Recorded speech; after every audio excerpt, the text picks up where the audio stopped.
दुश्मन का स्वार्थ। एक पर्वत के समीप बिल में मंदविस नामक एक बूढ़ा सांप रहता था। अपनी जवानी में वह बड़ा रोबीला था। जब वह लहराकर चलता था तो बिजली सी कौंध जाती थी, पर बुढ़ापा तो बड़े बड़ों का तेजहर लेती है। बुढ़ापे की मार से मंदविस का शरीर कमजोर पड़ गया था। उसके विषदंत हिलने लगे थे और फुफकारते हुए दम फूल जाते थे। जो चूहे उसके साए से भी दूर भागते थे, वे अब उसके शरीर को फांदकर उसे चिढ़ाते हुए निकल जाते। पेट भरने के लिए चूहों के भी लाले पड़ गए थे। मंदविस इसी अधेड़बुन में लगा रहता, किस प्रकार आराम से भोजन का अस्थायी प्रबंध किया जाए। एक दिन उसे एक उपाय सूझा और उसे आजमाने के लिए वह दादुर सरोवर के किनारे जा पहुंचा। दादुर सरोवर में मेंढकों की भरमार थी। वहाँ उन्हीं का राज था। मंदबिस वहाँ इधर उधर घूमने लगा। तभी उसे एक पत्थर पर मेंढकों का राजा नजर आया। मंदबिस ने उसे नमस्कार किया। महाराज की जय हो। मेढक राज चौंका। तुम तो हमारे बैरी हो, मेरी जय का नारा क्यों लगा रहे हो? मंदबिस विनम्र स्वर में बोला, राजन, वही पुरानी बातें हैं। अब तो मैं आप मेढकों की सेवा करके पाप को धोना चाहता हूँ, श्राप से मुक्ति चाहता हूँ। ऐसा ही मेरा नाग गुरु का आदेश है। मेढक राज ने पूछा, उन्होंने ऐसा विचित्र आदेश क्यों दिया? मंदबिस ने मनगढ़ंत कहानी सुनाई। राजन, एक दिन मैं एक उद्यान में घूम रहा था। वहाँ कुछ मानव बच्चे खेल रहे थे।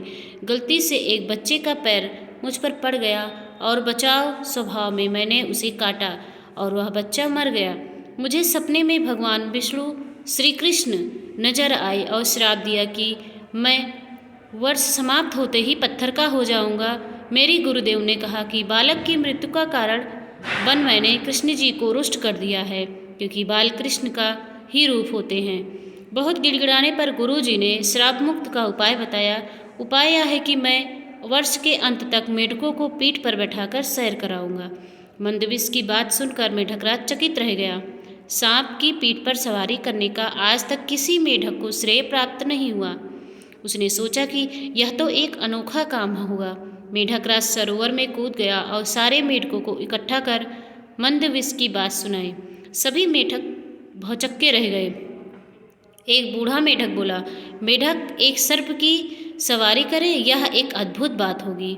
हम लोग संसार में सर्वश्रेष्ठ मेढक माने जाएंगे। एक सांप की पीठ पर बैठकर सैर करने के लालच ने सभी मेढकों की अक्ल पर पर्दा डाल दिया था।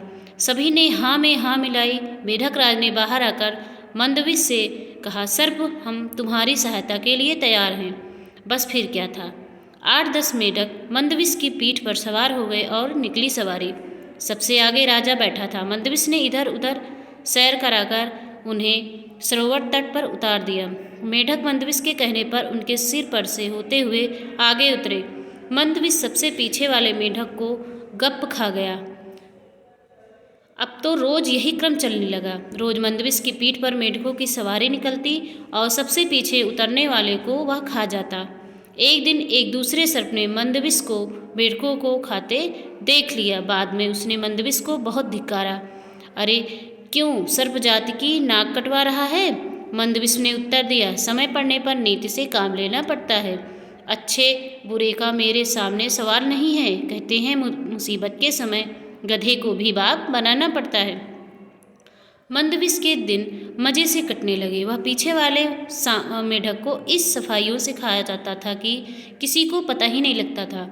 मेढक अपनी गिनती करना तो जानते नहीं थे, जो गिनती द्वारा माजरा समझ लेते।